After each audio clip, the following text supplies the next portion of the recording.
Voilà, gloire au Seigneur. Donc, que Dieu soit béni particulièrement. Donc, nous allons voir un grand message aujourd'hui intitulé « Vaincre le monde ». Vaincre le monde. Si vous voulez bien, on va lire dans la première épître de Jean, chapitre 5. Première épître de Jean, chapitre 5. Première épître de Jean, chapitre 5, et nous allons lire quelques versets. On va lire 5 versets dans ce passage. Première épître de Jean, chapitre 5, verset 1er. L'évangéliste Jean déclare « Quiconque croit que Jésus est le Christ est né de Dieu. Et quiconque aime celui qui l'a engendré, aime aussi celui qui est né de lui. Nous connaissons que nous aimons les enfants de Dieu lorsque nous aimons Dieu et que nous pratiquons ses commandements. Car l'amour de Dieu consiste à garder ses commandements. Et ces commandements ne sont pas pénibles, parce que tout ce qui est né de Dieu triomphe du monde. Et la victoire qui triomphe du monde, c'est notre foi. Qui est celui qui a triomphé du monde, sinon celui qui croit que Jésus est le Fils de Dieu? Seigneur, nous te bénissons et te glorifions pour ta parole puissante. Nous te bénissons pour cette semence dans nos cœurs que nous allons recevoir ce matin. Cette parole divine, cette parole capable de créer les univers, de lancer les galaxies immenses. Parole divine que nous allons entendre et nous reconnaissons que ces moments sont précieux. Nous te prions, Père, de bénir cette parole, de l'animer par la puissance du Saint-Esprit, que nos cœurs reconnaissants se prosternent devant ta grâce, devant ta gloire immense, car nous cherchons ton honneur, nous cherchons ta gloire à toi, et nous prions cela dans le nom merveilleux, le nom de celui qui est sorti vivant d'un tombeau, après avoir été cloué, après avoir été tué, après avoir été massacré sur une croix romaine. Merci pour ta résurrection d'entre les morts. Merci pour ta victoire au calvaire. Merci pour le triomphe, Seigneur, que tu as accompli en notre faveur. Au nom de Jésus, nous prions. Amen. Et tout le peuple dit Amen. Amen. On peut s'asseoir, frères et sœurs, chers amis. Alléluia. Alléluia. Gloire au Seigneur. Alléluia. Lorsqu'on lit ces passages, lorsqu'on voit le titre du message, Vaincre le monde, et lorsqu'on lit particulièrement les versets 4 et 5, on dit ici, tout ce qui est né de Dieu triomphe du monde. La victoire qui triomphe du monde, c'est notre foi. Qui est celui qui a triomphé du monde, sinon celui qui croit que Jésus est le Fils de Dieu? Ce qui veut dire que tous les bouddhistes, tous les musulmans sont des vaincus. Ils ne croient pas que Jésus est le Fils de Dieu. Tous ceux qui déclarent que Dieu n'a pas de fils, ils n'ont pas triomphé. Ils ont été vaincus. Et ils ont évidemment suivi le plan du diable qui nie, si tu es le Fils de Dieu, alors ordonne que ces pierres deviennent du pain. Voyez? Le diable met en doute la divinité de Jésus-Christ. Jésus n'est pas un grand prophète. Jésus n'est pas un grand homme. Il est Dieu en chair qui est venu sur terre. Alléluia. Et nous voulons continuer à glorifier son nom. Nous l'adorons, nous prosternons, pas devant Moïse, pas devant Abraham, mais nous prosternons et adorons le Fils unique du Père, celui seul qui pouvait nous sauver de l'enfer. Alléluia. Chers amis, on dirait la guerre dans ces versets-là. On entend presque le son des canons. On entend quasiment, je dirais, le fracas des armes. Vous voyez, pourquoi? Parce qu'on parle de triomphe. Cette épître qui est douce et gentille, qui parle de l'amour de Dieu, soudain, on parle de triompher du monde. 3 fois l'expression arrive en 2 versets. Tout ce qui est né de Dieu triomphe du monde. La victoire qui triomphe du monde, c'est notre foi. Qui est celui qui a triomphé du monde? On parle de guerre, on parle de triomphe, on parle de renverser, on parle quasiment de bulldozer, on parle quasiment de tank, voyez, qui avance sur un champ de bataille pour renverser les mensonges du diable et de l'ennemi. Triompher du monde, du monde. Gloire au Seigneur. C'est pas facile. Ce n'est pas un coup d'État rapide, bref, brillant et éclatant. Non, non, non. Pour certains, c'est différent. Pour certains, c'est un peu de victoire, parfois, et des défaites, souvent. La Bible parle de triomphe, de triompher. Jean est rempli de douceur, il est rempli d'humilité, mais soudain, dans son épître, il prend un tournant, un virage brusque. Aux armes, citoyens. Le monde doit être vaincu. Vous devez écraser le monde, l'esprit de ce monde. Ou alors, le monde va vous écraser. Alors, il faut triompher du monde. Cette expression est simple. Elle est inspirée totalement dans toutes ses parts par la puissance du Saint-Esprit. Triompher du monde. Et nous allons voir aujourd'hui 3 points particuliers à la religion chrétienne authentique qui la distingue, qui la différencie de tous les autres systèmes religieux et de tous les autres systèmes moraux. Nous allons parler de 3 choses. Nous allons parler du monde. Le monde. Nous allons parler de la nouvelle naissance.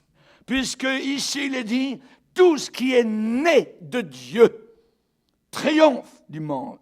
Et nous allons parler troisièmement de la foi véritable. Pas la foi dans la foi authentique, la foi véritable.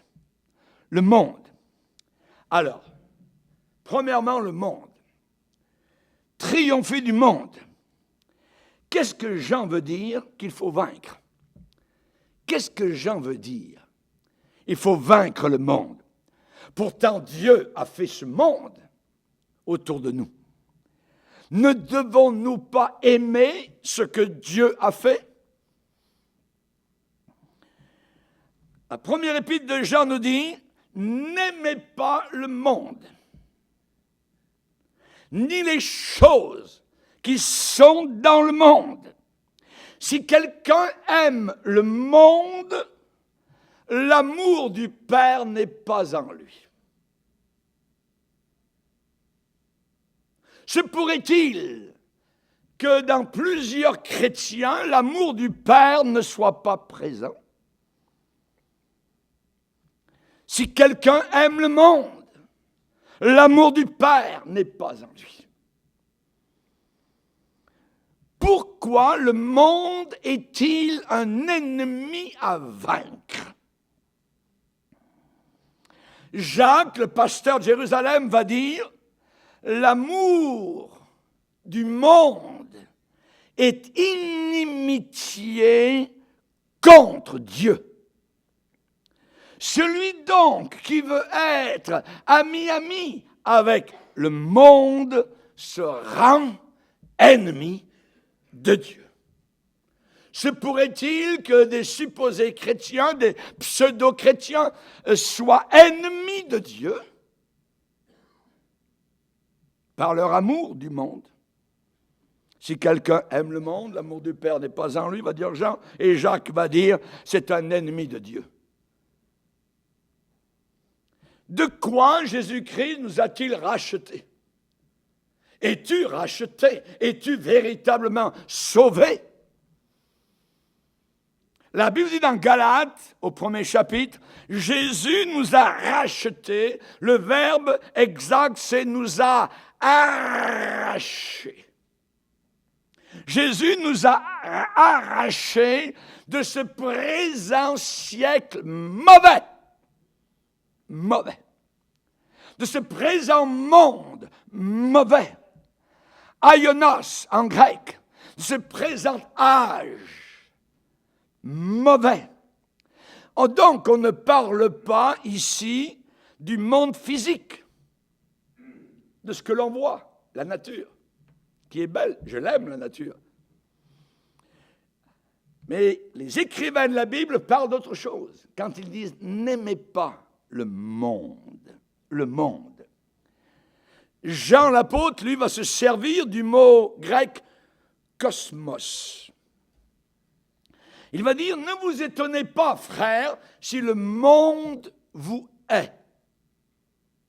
Tout d'un coup, au bureau, vous ressentez un glacier qui passe devant vous. Une personne, elle ne vous parle même pas, mais vous sentez la froideur, c'est glacial, parce que vous êtes chrétien ou chrétienne. Ne vous étonnez pas. Continue ton travail. Ne t'étonne pas si le monde te hait, s'il a de la haine contre toi. Dans Jean chapitre 15, Jésus lui-même, le maître de la maison, va dire « Si le monde vous hait, sachez une chose, c'est qu'il m'a haï avant vous. » Jésus n'a pas été un homme aimé tout le temps. Il a été la plupart du temps un homme haï. Il a dû se cacher. Il a dû parfois éviter d'être jeté en bas d'une falaise. Et finalement, pour accomplir la parole de Dieu, il s'est laissé clouer sur la croix du calvaire. C'est la haine du monde, la haine de Satan, qui l'a cloué à la croix du calvaire. L'apôtre Paul, lui, va parler en disant aux Corinthiens que c'est une sagesse que nous prêchons parmi les gens mûrs, une sagesse qui n'est pas de ce monde, qui n'est pas de ce siècle, ni des chefs, des leaders de ce siècle, qui vont être anéantis. Nous prêchons la sagesse de Dieu, mystérieuse et cachée, que Dieu, avant les siècles, avait destinée pour notre gloire. Sagesse qu'aucun des chefs de ce siècle n'a connue. Les chefs de ce monde n'ont pas connu la sagesse de Dieu. Parce qu'ils l'avaient connue, ils n'auraient pas crucifié le Seigneur de gloire. Donc, nous avons affaire au monde.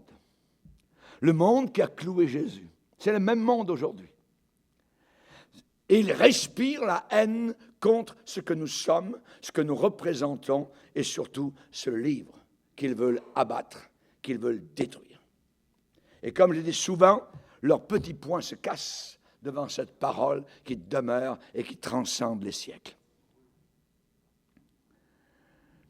Les choses du monde. N'aimez pas le monde. Les choses du monde, c'est simple. C'est un amour désordonné.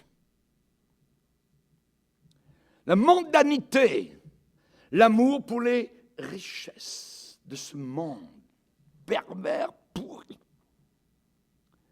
Les choses du monde, c'est le pouvoir, la puissance, le plaisir sans Dieu, l'orgueil de la vie, la convoitise sexuelle. C'est le monde. N'aimez pas le monde, ni les choses qui sont dans le monde. Les choses du monde, c'est ce que je viens de vous dire. Et les hommes, pour la plupart, sont remplis dans leur cœur de l'esprit du monde. Ils haïssent le peuple de Dieu. Ils haïssent les choses de Dieu. Et le péché ainsi, la mort, règne en souverain. Ils sont coupés de Dieu. Quand les païens disent c'est l'enfer, ils ne savent pas ce qu'est véritablement l'enfer. Mais ils commencent à vivre un petit enfer, parce qu'ils sont coupés, littéralement, de Dieu. Ils n'ont pas de lumière, leur intelligence est obscurcie totalement. Paul va dire, nous n'avons pas reçu l'esprit du monde. Non, on n'a pas reçu, nous chrétiens, l'esprit du monde. On a reçu l'esprit de Dieu qui est en nous et qui nous a arrachés de l'esprit de ce monde. Auparavant, la Bible, Paul nous décrit, et c'est une réalité, nous n'aimons peut-être pas sa description, mais elle est vraie et réelle. Nous étions morts auparavant. Par quoi? Par nos offenses et par nos péchés. Nous étions morts. On était des morts ambulants. Nous étions morts. Morts à Dieu, morts à la parole de Dieu, morts à l'espérance. Vous étiez morts par vos offenses et par vos péchés, dans lesquels vous marchiez autrefois, selon le train de ce monde. Nous y sommes. Nous étions dans le monde. Nous étions mondains. On marchait selon le train de ce monde. Et aujourd'hui, le problème, c'est que certains chrétiens marchent selon le train de ce monde. Donc, ils sont ennemis de Dieu. Donc, l'amour de Dieu n'est pas dans leur cœur. Selon le train de ce monde. Selon le prince de la puissance de l'air. C'est qui ce prince de la puissance de l'air? Le diable, Satan. Et nous marchions avec le diable main dans la main. Selon le prince de la puissance de l'air, de l'esprit qui agit maintenant dans les fils de la rébellion. Voilà, nous étions des rebelles. Rebelles à Dieu. Nous tous aussi, dit Paul, nous étions de leur nombre. Et nous vivions autrefois selon les convoitises de notre chair. Et nous accomplissions les volontés de la chair et de nos pensées. Et nous étions par nature, par notre vieille nature, des enfants de colère. Comme les autres. J'étais comme les autres. Tu étais comme les autres. Et si tu n'es pas sauvé aujourd'hui, tu es exactement comme les autres. Enfant de colère. C'est notre description par le Dieu suprême, selon ce que nous étions véritablement. Nous marchions selon le train de ce monde. Le monde gît dans la méchanceté. Et il est de plus en plus méchant. La coupe de méchanceté est en train de monter. Et bientôt, elle va déborder comme du temps de Noé, où les jugements sont venus. Dieu va expulser ses enfants de la terre, les enlever dans le ciel en un instant, en un clin d'œil, avant que les jugements vont tomber sur la planète. Le monde gît dans la méchanceté. Jean l'apôtre va dire dans 1 Jean 5, verset 19, le monde entier, dans sa totalité, gît sous la puissance du malin. C'est le diable qui règne en Amérique. C'est le diable qui règne en Europe, en Afrique, en Asie, dans les îles. C'est lui, Satan. Le monde entier gît sous la puissance du malin. Donc, le monde est un ennemi. Vous êtes d'accord? Amen. Le monde est un ennemi. Alors la Bible dit, revêtez-vous de toutes les armes de Dieu. De toutes les armes de Dieu. Le monde dans lequel vivait l'apôtre Jean et les petits-enfants nés de nouveau était un monde faux, un monde cruel, un monde impur, un monde licencieux. Voilà le monde dans lequel, évidemment, les premiers chrétiens vivaient. Et le monde dans lequel nous vivons est exactement le même. Il n'y a aucune progression depuis 2000 ans. Aucune.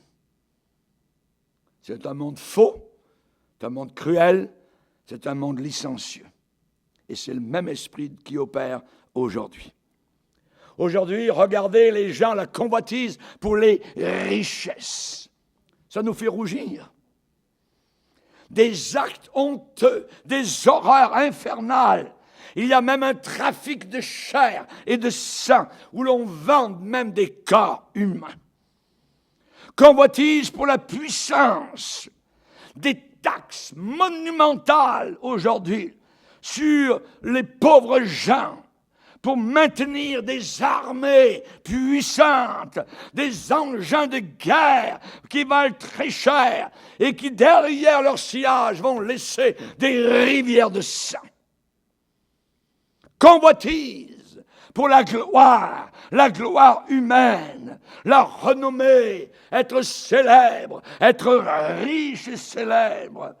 Les Césars, les Hitler, les Napoléons, qui ont laissé derrière eux des traînées de sang, qui ont laissé derrière eux la honte, qui ont laissé derrière eux le déshonneur. Les hommes ont préféré la gloire des hommes à la gloire de Dieu. Convoitise pour les plaisirs. C'est un monde de plaisir. Un monde de vacances, un monde où l'on veut jouir 24 heures sur 24 avec les 5 sens. Mangeons et buvons, demain c'est 5 pieds sous terre.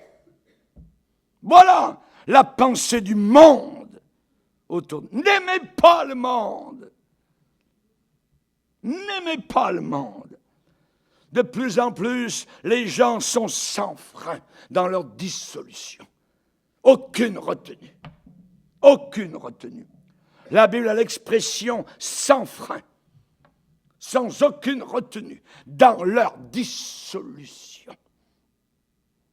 L'esprit de l'Antichrist travaille. Dieu seul sait ce qui va arriver s'il n'y a aucun ralentissement. Sans frein. Pas surprenant de voir un monde sans Dieu. Leur seul Dieu, c'est le Dieu plaisir. Le problème, c'est que la ligne de démarcation entre les gens du monde et le peuple de Dieu devient de plus en plus indistincte, floue. On ne sait plus où est la différence. Est-ce que c'est un chrétien? Est-ce que c'est un païen? Est-ce qu'il est né de nouveau? Est-ce qu'il est sauvé ou il n'a jamais été sauvé? La ligne de démarcation devient très très floue dans l'époque dans laquelle nous sommes. Dans l'église, on veut danser, on veut rocker, on veut passer la nuit. Certaines églises, on danse collé-collé. Homme-femme. Abominable! Les païens à l'époque disaient « Nous voulons des pains et du jeu ». C'est exactement ce même esprit mondain qui est en train d'entrer à l'intérieur de l'Église. On vient à l'Église comme on va au cinéma, comme on va au spectacle.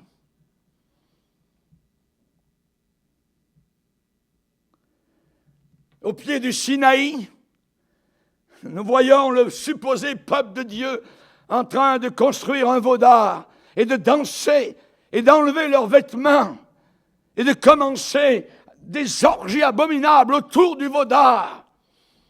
Ce qui a causé la colère de Dieu et de Moïse, évidemment. Aujourd'hui, nous avons bien souvent une église sur des béquilles, incapable de se tenir debout. Une église impossible d'être la puissante de justice que Dieu voulait qu'elle soit. Le monde a fait son chemin à l'intérieur comme un abcès qui se putréfie à l'intérieur, comme un ver qui perce l'arbre et qui va le faire pourrir de l'intérieur. Un jour arrive une tempête plus forte qu'une autre et un arbre solide est en train de s'écraser. Mais on n'avait pas vu le ver qui avait pondu ses œufs à l'intérieur. Y a-t-il des œufs à l'intérieur de ton cœur que l'ennemi a pondus? Moïse a crié « À moi, ceux qui sont pour l'Éternel ». au pied du Sinaï, il y a une minorité qui a quitté la majorité et qui est venue se joindre à Moïse. À moi, ceux qui sont pour l'Éternel. Aujourd'hui, les gens souvent vont à l'église pour trouver une femme, pour trouver un emploi, pour trouver de l'argent, pour ceci et cela. Ils ne viennent pas pour Jésus. Pour le connaître, lui, l'aimer, le servir, l'adorer. On va à l'église pour recevoir ce qu'on peut recevoir. On doit être chrétien premièrement pour lui. C'est lui. On a besoin d'une église christologique, centrée sur Christ. Mais aujourd'hui, bien souvent, dans les milieux chrétiens, on a mis Christ à la porte, comme à Laodicée. Et Christ est à la porte, en train de frapper à la porte de sa propre église. Mais on ne veut pas de lui. Si la religion chrétienne, si la religion de Jésus ne fait aucune différence entre votre manière de vivre et celle des inconvertis, il y a un cancer qui est là. Un problème grave. Parce que la Bible dit, nous l'avons lu, tout ce qui est né de Dieu triomphe du monde. Tout ce qui est né de Dieu. Es-tu véritablement né de Dieu? Si tu es né de Dieu, tu dois triompher de cet esprit pourri du monde. Élie, sur la montagne, a défié son propre peuple, le peuple de Dieu, et leur a dit, jusque à quand clocherez-vous des deux côtés? Si c'est Baal qui est Dieu, alors allez après Baal. Si c'est l'Éternel qui est Dieu, allez après l'Éternel. Mais vous ne pouvez pas faire les deux ensemble. Il n'y a aucune communion entre le diable et Dieu, entre l'infidèle et le fidèle, entre le péché et la justice. Honte à vous, si vous êtes au cinéma pendant les soirées de prière, ou si vous êtes en train de magasiner pendant que la prière a lieu, pendant que l'Église est au combat. Ça veut dire une chose, ça veut dire que vous aimez plus les films ou rider en voiture que le Seigneur. Et ça devient de l'idolâtrie parce que tout ce qui passe avant Dieu, c'est une idole. Si Dieu passe au 2e, 3e, 4e rang, là vous avez un problème. Nous avons un grave problème. Si Jésus revenait pendant la soirée de prière, aimeriez-vous qu'il vous trouve dans le lieu où vous serez, faisant de telles choses? On nous dit qu'à la fin des temps, les chrétiens aimeront le plaisir plus que Dieu. Le plaisir plus que Dieu. Pourtant, cette Bible nous dit qu'un seul jour dans les parvis de Dieu vaut mieux que 1000 jours ailleurs.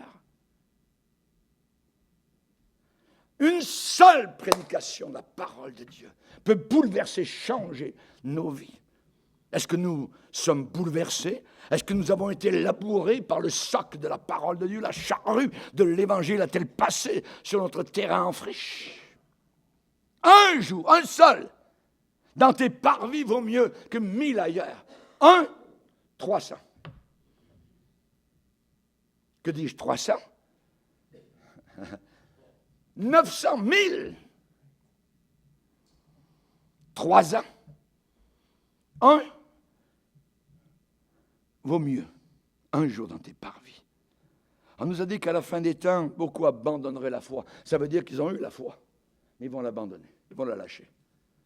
Ah, il faut changer ça, c'est un livre poussiéreux, tout ça, c'était bon dans votre temps, il y a 50 ans, mais aujourd'hui, il faut rajeunir, on va parler de succès, on va parler de réussite, on va parler de psychologie à l'intérieur, il faut vraiment, c'est plus le Saint-Esprit, c'est plus jeûner, prier, pleurer devant Dieu, non, on a dépassé ça, ah oui?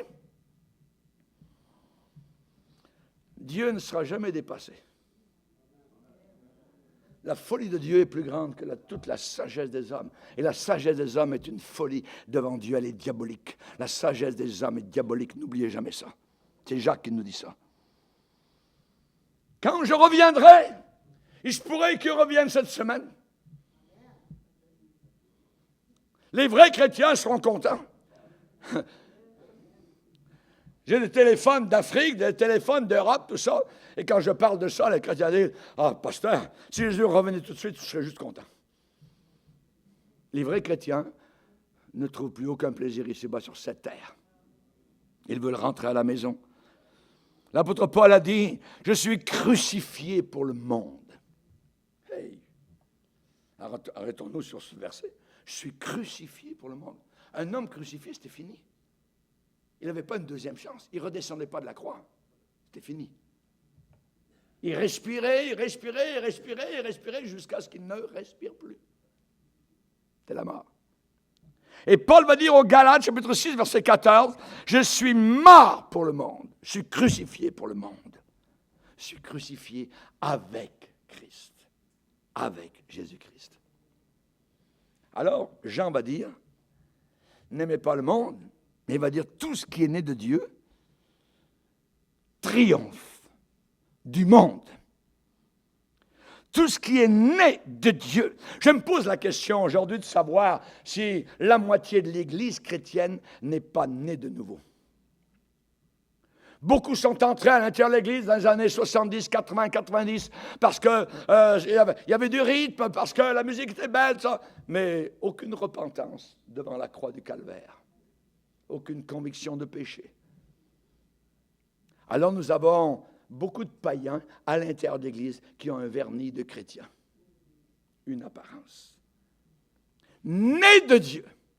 Jésus a dit à un homme très moral, à un homme très respectable, appelé Nicodème, et il lui a dit, « Hey, écoute bien, toi, homme religieux, toi, homme pieux, si tu ne nais pas de nouveau, si tu ne nais pas de Dieu, tu ne peux pas voir le royaume de Dieu. » Donc, il faut absolument que je naisse de nouveau. Je veux savoir ce que ça veut dire, naître de nouveau.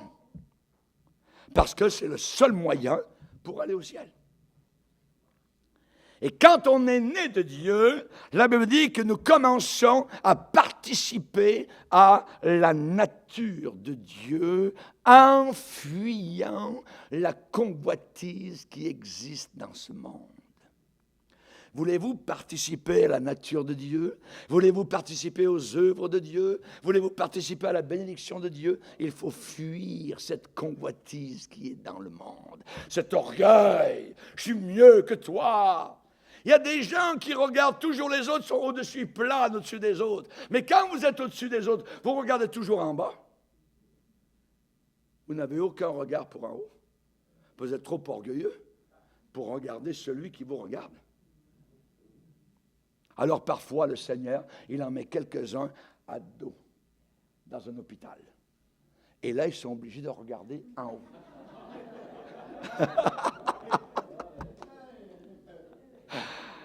Amen! Que Dieu est bon, que Dieu est merveilleux. Sommes-nous équipés par le Saint-Esprit, possédés par le Saint-Esprit, alléluia, conquérants, alléluia. Tout ce qui est né de Dieu triomphe du monde. Exactement comme sur le plan physique, nous participons à la nature de notre Père terrestre. Par cette nouvelle naissance, nous participons à la nature de notre Père céleste. Nous sommes enfants de Dieu. Ce n'est pas le pape qu'il faut croire. Le pape arrive dans un stade. Vous êtes tous des enfants de Dieu. Jamais de la vie. Quel mensonge. Il devrait dire, vous êtes tous des créatures de Dieu. On devient enfant de Dieu par cette fameuse nouvelle naissance. La repentance. Je viens à Dieu, mes yeux en plein en larmes. J'ai besoin, j'ai offensé Dieu. Je ne le connaissais pas. Il était dans ma tête, pas dans mon cœur. Je ne le servais pas. ce qui n'est pas né est mort. Ce qui n'est pas né est mort. Paul va dire aux Éphésiens, vous étiez morts dans vos péchés. Vous n'étiez pas nés de nouveau. Ce qui n'est pas né est mort. La Bible dit que la femme qui vit dans les plaisirs mondains, elle est morte, quoique vivante. On comprend ça. Il n'y a pas la vie de Dieu, elle est morte à l'intérieur, elle est morte à Dieu, morte aux promesses de Dieu, morte au ciel, mais évidemment, donc, elle n'est pas pluguée, elle n'est pas née de nouveau, elle n'a pas cette nouvelle naissance. Et vous savez, la vieille nature ne fera jamais aucun progrès. La vieille nature ne fera jamais aucun progrès. Pourquoi? Parce que la vieille nature est en amour. Elle est en amour. Avec quoi? Avec qui? La vieille nature est en amour avec le monde. Elle réclame l'orgueil du monde. Elle réclame l'argent du monde. Elle réclame les honneurs du monde. Honorez-moi. Ça, c'est la vieille nature. Elle est en amour avec le monde. Voyez? 0 multiplié par 0 égale 0. 0, 0, 0 plus 0. Vous pouvez faire l'addition si vous voulez. C'est pareil. Vous pouvez cimenter une pierre, mais essayez de la faire pousser.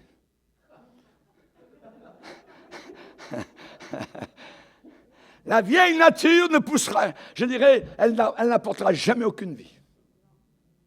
Elle est morte, 2 fois morte. Mais la nouvelle nature, c'est différent. La nouvelle vie dans l'âme. Si quelqu'un est en Christ, il est une nouvelle création. Les choses anciennes sont passées et voici que toutes choses sont devenues neuves, nouvelles. Alléluia.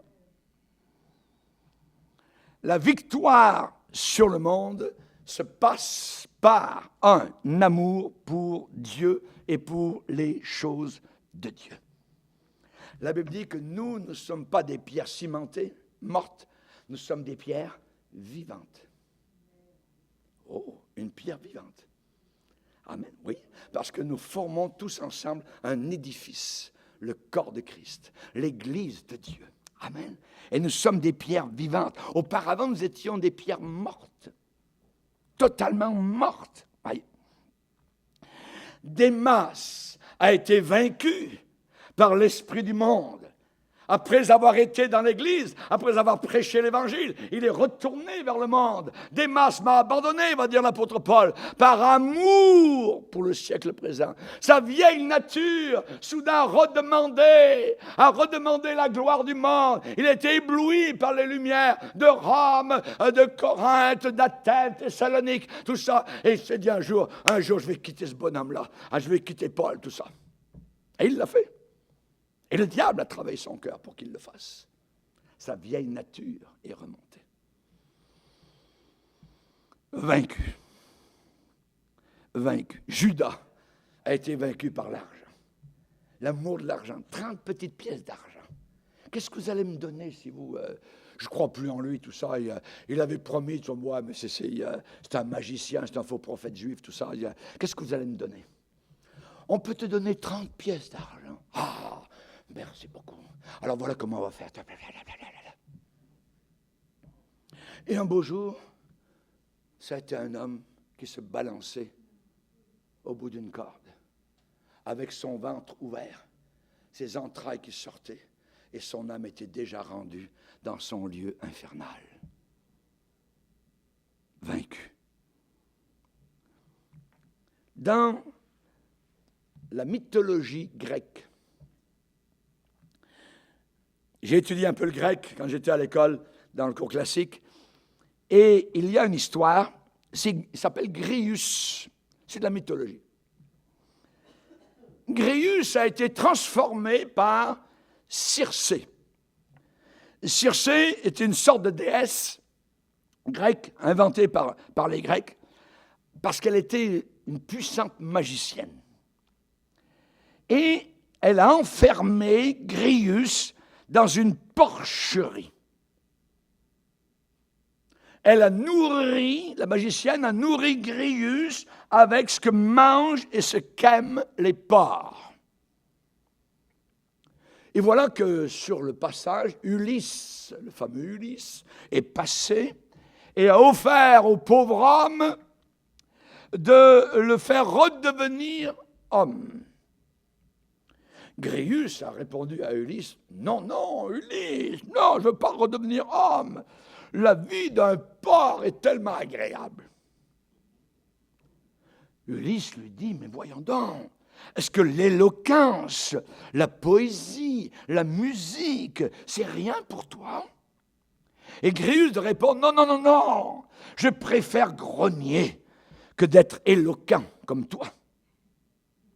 Ulysse lui a dit, mais comment peux-tu supporter cette odeur, cette puanteur, une porcherie? C'est de la saleté. Et Gréus répond, ah Ulysse, tout dépend du goût. L'odeur des porcs et de la porcherie m'est plus douce que celle du plus beau parfum, l'ambre. Et cette ordure est plus délicate que le nectar des dieux. La vieille nature, elle est toujours là. Et cette vieille nature, elle aime les choses de ce monde. Même si les choses de Dieu sont plus douces que le miel. Le psalmiste déclare au psaume 119, « J'aime ta parole, je l'aime, elle est plus douce à mon palais que le miel à ma bouche. » Est-ce que c'est comme ça? Veux-tu savoir comment tu aimes la parole de Dieu? Combien de fois l'as-tu ouverte cette semaine? Combien de chapitres as-tu lu cette semaine dans ce livre merveilleux, ce livre de Dieu? Dans les pays de l'Est, il y a des hommes qui donnent 1 mois de salaire pour avoir entre leurs mains le livre de Dieu, la Sainte Bible. Comment apprécies-tu? Ou bien la porcherie, ou bien la parole de Dieu. J'aimerais vous dire que plus on comprend Dieu, plus on va apprécier Dieu, plus on aime Dieu, plus on aime les choses de Dieu, plus les choses de ce monde vont perdre leur attraction. Un amour n'est expulsé que par un plus grand amour.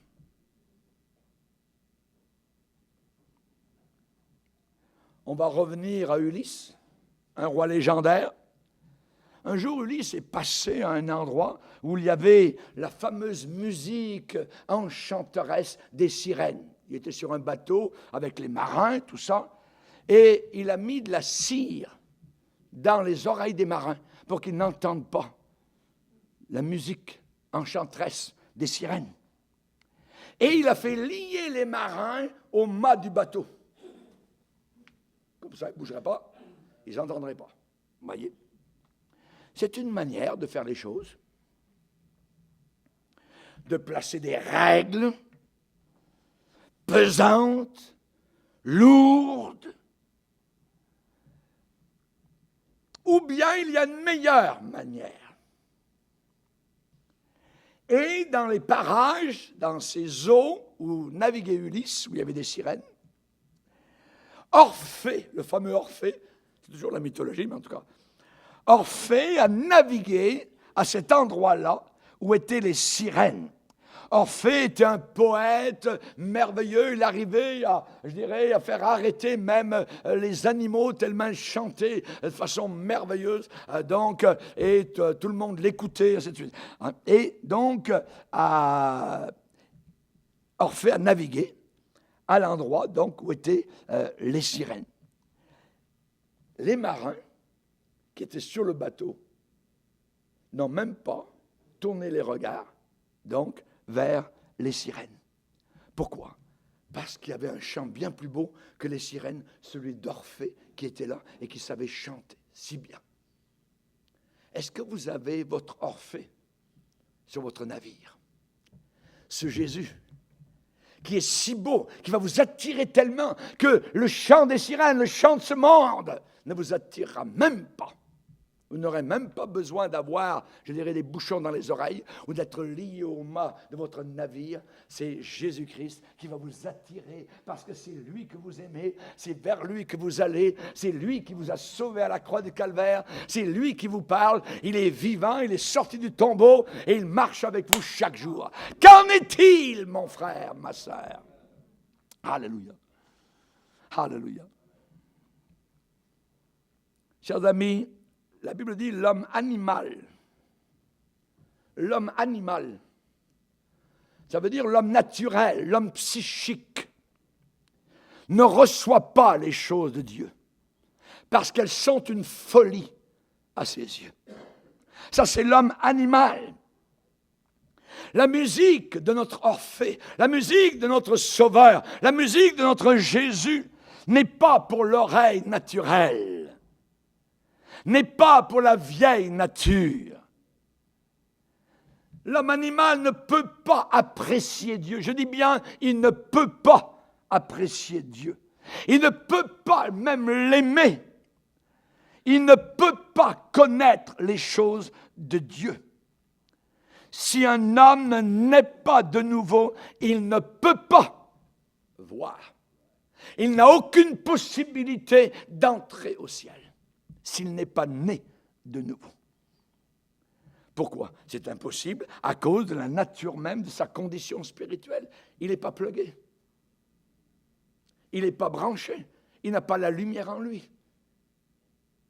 C'est une branche, mais cette branche, elle est par terre. Elle est morte. Nous, chrétiens, nous sommes des branches, mais soudées au tronc de l'arbre. Et la sève qui coule dans le tronc coule aussi à l'intérieur de la branche. Et nous portons des fruits à la gloire du Seigneur. Eux sont morts. C'est des branches coupées, des branches mortes. Ils n'ont même pas la vie de Dieu en eux. On ne peut pas leur demander de vivre comme des chrétiens. Ils ne peuvent même pas. Il faut qu'ils naissent de nouveau. Il faut qu'ils se repentent de leurs péchés. Ils ont péché. Quand est-ce que le fils prodigue est entré à la maison du Père? Quand il a dit « j'ai péché ». Il vivait avec les porcs, il vivait avec les pourceaux, il mangeait la nourriture des porcs, jusqu'au jour où il a dit « j'ai péché, je dirai à mon Père, je vais aller vers lui, j'ai péché ». Le péché est un poison, un poison. Et le monde est empoisonné par l'empoisonneur public, Satan, le rebelle, qui conduit ce monde vers sa perdition. La foi. Jean va dire, la victoire qui triomphe du monde, c'est notre foi. La foi, c'est pas à peu près. La foi, c'est une conquête. La victoire qui triomphe sur le monde, c'est notre foi. Notre foi en Jésus-Christ. Là où il y a la foi, il y a la victoire. Beaucoup de personnes aujourd'hui, parmi les chrétiens, sont fatigués de ce qui est ancien, de ce qui est antique, des croyances anciennes. Avez-vous remarqué qu'au-dessus de nos têtes, nous avons un soleil qui a régné depuis très longtemps? Il est très, très vieux. Il est très ancien. Qu'arriverait-il si demain matin il ne se levait pas? Le Seigneur lui-même a été vu dans la gloire et Daniel déclare « Je vis l'ancien des jours ». L'ancien des jours. On ne peut pas se passer de notre Dieu comme nous ne pouvons pas nous passer du soleil. L'ancien des jours. À une époque d'apostasie où Jérémie, ce vaillant du Seigneur, a prêché l'Évangile, il déclare à son peuple, placez-vous sur les chemins, regardez bien et demandez quels sont les anciens sentiers. Demandez quels sont les anciens sentiers. Dans l'Église de Dieu, nous ne voulons pas de nouveautés. Nous voulons de ce qui est ancien. Nous voulons de ce qui est réel. Nous voulons de ce qui est cimenté. dans la vérité. Demandez quels sont les anciens sentiers, quelle est la bonne voie, et marchez-y, et vous trouverez le repos de vos âmes. Le repos de vos âmes. Mais du temps de Jérémie, ils ont répondu, nous n'y marcherons pas, on n'en veut pas.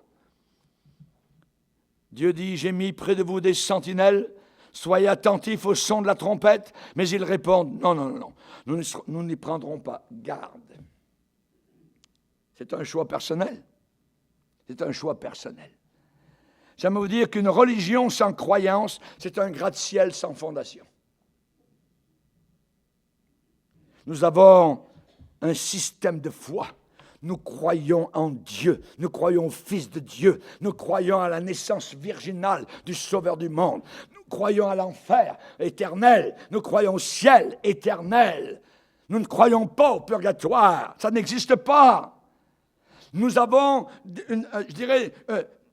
un set de croyances et de foi. Jésus, certains vont dire, il suffit de Jésus. On ne regardera pas ce qui nous sépare, c'est Jésus qui va... Oui, attends, mais quel Jésus? Est-ce que c'est un Jésus pour toi, puis un Jésus différent pour moi? Jésus, ça suffit, oui, mais il faut que ce soit le Jésus de la Bible. Pas le Jésus du Nouvel Âge, pas le Jésus des païens, pas le petit Jésus des catholiques. Il faut que ce soit le Jésus de la Bible, de la parole de Dieu. Amen. Alléluia, gloire au Seigneur.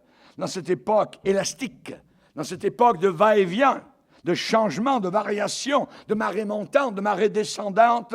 Amen. On a besoin d'une croyance solide, un système de foi, parce que c'est notre foi qui renverse le monde, qui triomphe de l'esprit de ce monde. Qu'est-ce que tu crois? Si tu crois tout, tu es crédule. Et Dieu ne veut pas que nous soyons crédules. Jean va dire, ne croyez pas toutes choses, mais éprouvez les choses pour savoir si elles sont de Dieu. Amen. Alléluia. Car ça nous amène normalement en union avec le Fils de Dieu. Ça nous rend comme lui. On devient comme lui.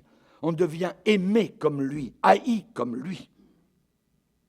Quand on est né de nouveau, Jésus a dit, vous aurez des épreuves dans le monde, vous aurez des difficultés, mais prenez courage, j'ai vaincu le monde. Il a vaincu l'esprit de ce monde. La corruption de ce monde. Sur la croix, l'œuvre a été accomplie. Totale, complète. Si tu veux redevenir sobre dans les moments de ferveur, je dirais de péché diabolique, regarde à la croix, regarde le sang, regarde Christ en train de mourir pour tes péchés. Ça va te rendre sobre. Qui est celui qui a triomphé du monde, sinon celui qui croit que Jésus-Christ est le Fils de Dieu. Ce Fils de Dieu, chers amis, il est Dieu le Fils. Il est le Fils de Dieu. Les anges l'adorent. Il est plus grand que Josué, il est plus grand que les Lévites, il est plus grand que Moïse. Toute l'Épître aux Hébreux nous montre la hauteur, la spécificité de Christ. Il est Dieu. Dans la première épître de Jean, nous le voyons comme étant la parole de vie, comme étant notre avocat, comme étant une victime expiatoire pour nos péchés, comme étant le Dieu véritable, au chapitre 5. Et la vie éternelle, c'est Jésus. Ceux qui n'ont pas Jésus n'ont pas la vie éternelle. J'ai vaincu le monde. N'envisagez jamais la défaite. Amen. Lorsqu'il y a conflit, ne faiblissez pas. Même si le conflit est féroce, farouche, cruel, brutal, sauvage, barbare, acharné, vous êtes revêtus d'une armure. Quand j'ai prêché avec les Gitans ce printemps en France, en Bretagne, je suis allé voir le Mont-Saint-Michel. À l'intérieur du Mont-Saint-Michel, il y a une salle où Duguay-Clin a déposé son armure. Et avec le pasteur, on a regardé l'armure de Duguay-Clin. C'est une armure toute cabossée, bing, bang, bang, tout ça, parce que sur les champs de bataille, évidemment, ça se battait dur. Comment est ton armure, chrétien? Est-elle neuve, propre? sans aucun assaut de l'ennemi? Comment est ton armure? Ou bien est-elle cabossée, est-elle pleine de bosses, toute tordue, tout ça? Il faut qu'elle soit tordue. Il faut qu'elle soit utilisée. Il faut que le diable essaye de se battre contre toi. Si tout se passe bien, si tu n'es jamais en conflit avec l'ennemi ou le camp ennemi, tu as un problème. Peut-être que tu es dans le camp ennemi et l'ennemi te laisse tranquille.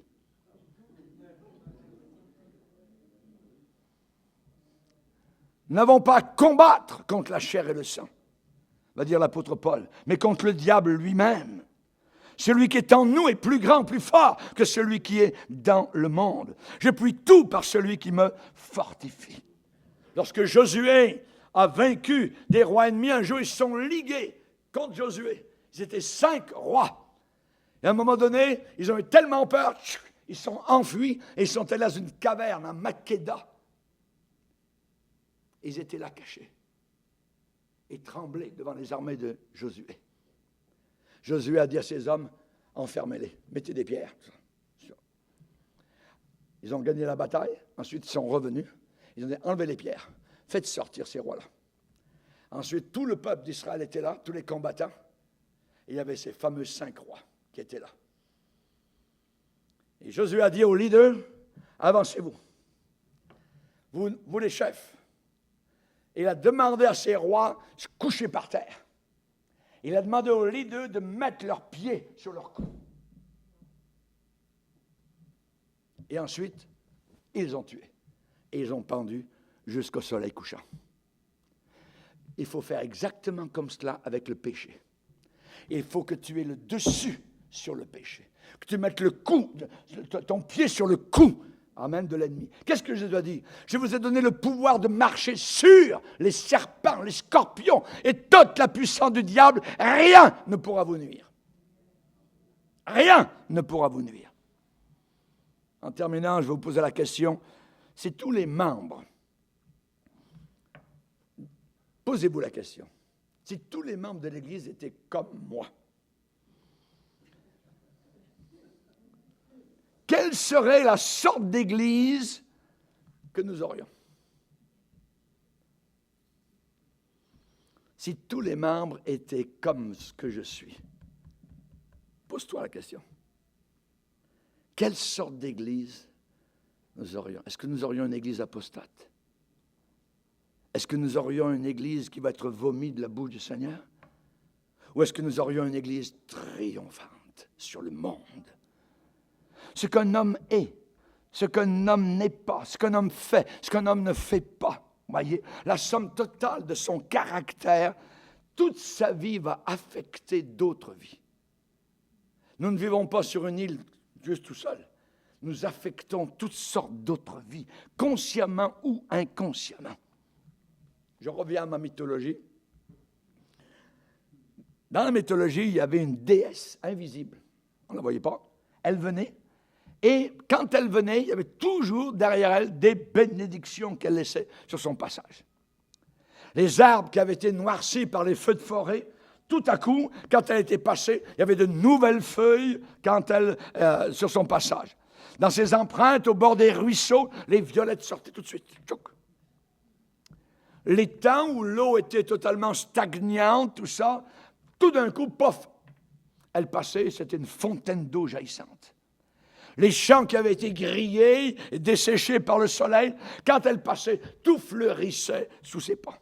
C'était comme des roses. Chaque colline, chaque vallée, vous voyez, il y avait une nouvelle vie, une nouvelle beauté. C'est une belle image prophétique pour nous. Est-ce que ça peut être accompli dans nos vies, partout où nous passons? Il y a une autre histoire. C'est une belle princesse indienne. Autour d'elle, c'était une atmosphère d'une très belle odeur. Ça sentait bon. Et elle semblait aussi belle, aussi pure que le premier matin du monde. Son haleine était comme le doux parfum de la rose, la plus riche. Mais, aussi étrange que cela puisse paraître, dans l'atmosphère qu'elle apportait avec elle, il y avait une contagion de mort. Depuis son enfance, cette belle femme n'avait connu que du poison pour nourriture. Elle avait été élevée comme ça. Et elle était devenue tellement pénétrée de cela qu'elle en était devenue elle-même l'essence du poison. Elle soufflait son haleine, tellement parfumée, sur une nuée d'insectes, pouf, tous morts à ses pieds.